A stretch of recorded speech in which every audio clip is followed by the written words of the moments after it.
Floaters, grab a life vest, because there's some rough waters out here in the NBA. Welcome back to Penn State Sports Night. I'm Hunter Pitcoff here, Eric Fenstermaker, and Joe Callahan. So right now, we're going to be talking about whether teams are going to be sinking to the bottom of the standings or swimming the shore and going upstream. Let's start off with you, Eric, here. The New York Knicks on a 9-game winning streak, and the Washington Wizards are on an 8-game winning streak. I don't think any of us saw that coming entering the season, but which of these teams do you think is going to stay afloat?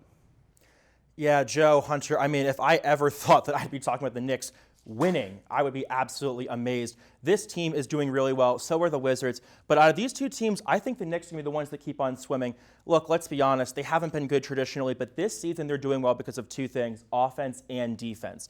Now, offensively, you have to start with Julius Randle. The MIP locked up already for him, and he was a first-time All-Star this season. I think he's doing an incredible job being able to put the ball in the basket, lead this Knicks offense. But defensively, Nerlens Noel. Who would have thought we would have been talking about Nerlens Noel, let alone the Knicks? In April, he's averaging 2.7 blocks per game. He's doing a really good job for the Knicks, anchoring them defensively. He's really getting that defense going, being able to stop elite teams in the East, like the Nets. The Knicks are balanced on both offense and defense. They're doing really well.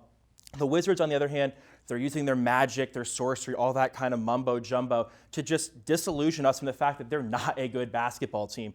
Yes, they're on an 8-game win streak. They've also had 4 losing streaks of 4 or more games, some of them even 5. So when we talk about this Wizards team, they're just a flash in the pan. They're not that good. And the injuries are starting to stack up. Thomas Bryant, Deni Avdija, Rui Hachimura, they're all hurt. They're all going to miss significant time. This Wizards team is not as good as we think they are. They're just not there. The Knicks, I can't believe I'm saying this, I'm putting my trust in them. First off, I'd like to give a gift to the Knicks. Happy birthday. Welcome back to the NBA. Now, we could actually talk about them as an actual NBA team. So, Julius Randle's balling out of his mind. Can't deny that. But just the win streak, it was against sorry teams. I mean, the best teams that they played and beat were the Hawks and the underrated Mavs. But both games, Trae Young, Kristaps Porzingis, and Luka Doncic all had bad shooting games. So when you go into a team where you have to play the Suns twice, you have to play the Nuggets, and presumably the Lakers with LeBron back. So I think that they will sink, but I don't think that they go far enough to drop down into the play-in game. I believe they stay sort of like a 5 or a 6 seed. Now, the Washington Wizards, surprisingly to me, because I love the Russell Westbrook acquisition, but for me, they got off to a horrendous start. But since the All-Star break, Russell Westbrook has averaged 23, 12, and 12.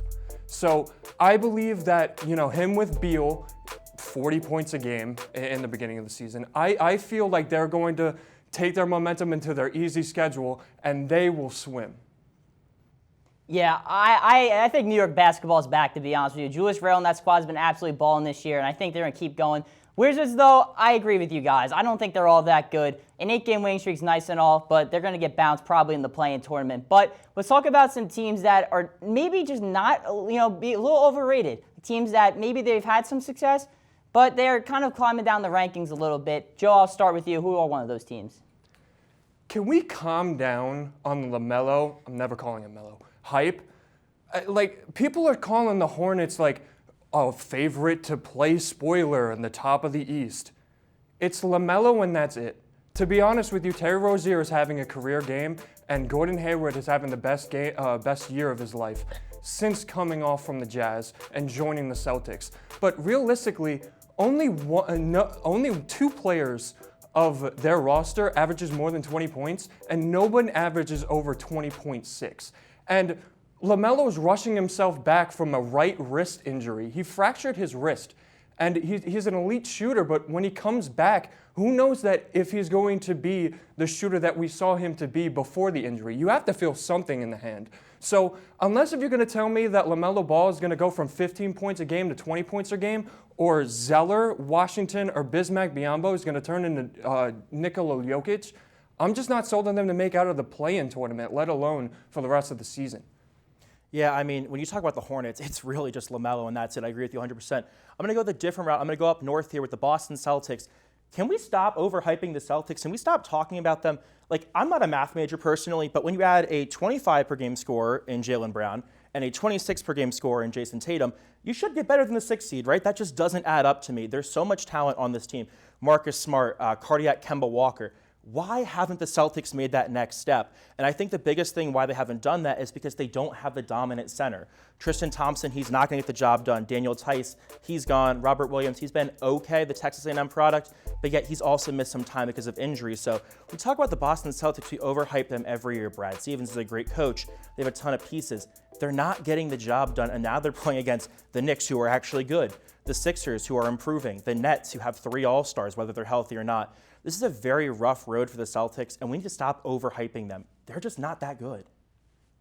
Well, first off, I'm going to have to respectfully disagree with you about the Hornets. Buzz City is living up to that buzz status. LaMelo Ball's box office, and this team just keeps on swimming like Finding Nemo out there. They're going to find their way, and James Borrego's done an awesome job of that team. Totally agree with you on the Celtics, though. This team's overrated, and they don't have the depth like they did last year. But let's talk about some of the unsung heroes in the league. Who are some of the teams, Eric, I'll start with you, that aren't really getting the credit they deserve? Now, Joe, my dad's a very wise man. He always taught me, a lot of great lessons growing up. One of the things he always taught me is when it's really sunny outside, you got to protect yourself. You got to be careful. So today I brought my sunglasses, and I want to put them on because, man, this Phoenix Suns future is bright when you talk about this team. Now, what a lot of people aren't going to realize is the Phoenix Suns are 16-5 in their last 21 games. They're on an incredible run, but yet we all we hear about is LeBron's coming back from the Lakers. Anthony Davis is coming back for the Lakers. The Jazz and their rivalry with the Sixers, the super team out in Brooklyn. We don't talk about how good this Phoenix team is, and I think it's actually going to be good for them that they don't have that power. Now, when you talk about the superstars, they have them too. Chris Paul, the facilitator, Devin Booker, the sharpshooter, DeAndre Ayton, the big man in the middle. They have all the makings of a quality championship team. Not to mention adding in Cam Johnson, guys like Dario Saric. You can add these players in, and they're going to do a really good job. Oh, also Mikal Bridges, who's really good as well. So when you talk about this Phoenix team, they don't get the love they deserve, but I think to be able to slide under the radar, keep swimming against the current, battle against the media, not acknowledging them, and I think in the end, they'll be shining down on top of the Western Conference come the end of the season. Yeah, and I do believe that Chris Paul is the best co-mate with Devin Booker, obviously because, the undefeated bubble. I'm going to take it down to Dallas. Reason why is because we're a year off from them being the most efficient offensive team in the history of the league. If you compare the stats between this year and last year, position by position, they're almost identical. And now they're just sitting in the 6 and 7 seed, just like last year. And the only conversation that I'm really hearing out of Dallas or about Dallas is Luka's game-winning shots. That's it.